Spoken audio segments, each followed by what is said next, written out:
Et après une année 2024 exceptionnelle marquée par une hausse de fréquentation de 33%, le planétarium Ludivert de Lacq continue de faire rêver petits et grands avec 35 857 visiteurs accueillis et un engouement particulier pour le spectacle immersif de Pink Floyd. Alors que nous réserve 2025 ? Quelle nouveauté, expérience à vivre sous la voûte étoilée du planétarium ? Écoutez Simon Nicolas, le directeur de Ludivert. Alors, en programme pour 2025, c'est continuer à exploiter notre planétarium, notre nouvel équipement phare qui est à la pointe du progrès. Et donc, on continue à proposer différents spectacles pour toucher tous les publics. L'année dernière, on avait Noisette, un spectacle pour les jeunes enfants, 5-8 ans. Là, on prend le grand frère, Grandpa et Zoé, qui a une aventure dans les étoiles, l'aventure de la lumière. Et donc là, le public, c'est plutôt 7-12 ans. Donc pour monter un petit peu, on peut même aller un petit peu plus loin.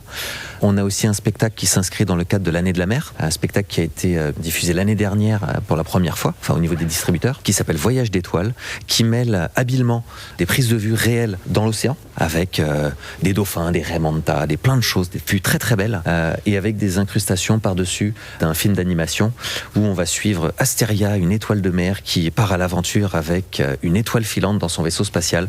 Donc ça fait un lien qu'on trouve très intéressant et très bien expliqué entre les phénomènes marins et le ciel. Par exemple, les marées, évidemment. C'est très très bien expliqué. C'est à la fois l'année de la mer et à la fois des thématiques qui nous sont chères ici dans le Cotentin.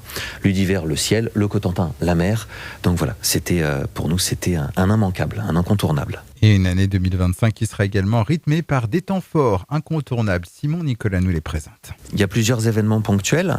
Le plus proche, ça va être les Nuits de l'équinoxe. Donc le vendredi 21 mars, une soirée d'observation un petit peu plus étoffée que les autres, où on pourra accueillir plus de public. On installera plusieurs télescopes dans le parc, si la météo le permet, bien sûr. Si la météo le permet pas, on fera des séances de planétarium et on se redéploiera autrement, comme on le fait pour la Nuit des étoiles en été.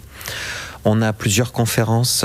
La première, c'est vendredi 4 avril, dans le cadre du Festival de l'Esprit Critique, organisé par l'association Terminus des Sciences.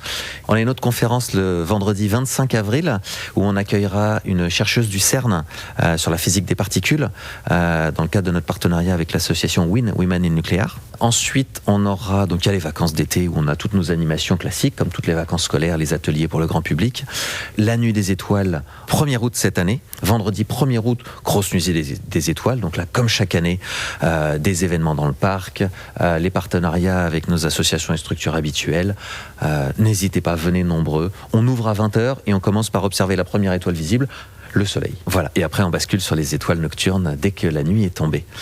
Ensuite, comme chaque année, les journées du patrimoine, le village des sciences à Cherbourg avec Terminus des sciences, la fête de la science dans la foulée, et normalement, on accueillera une exposition Voyage vers l'infiniment petit, exposition temporaire très interactive sur les différentes échelles de la matière, les particules, les molécules, les atomes, qu'est-ce que c'est que tout ça ?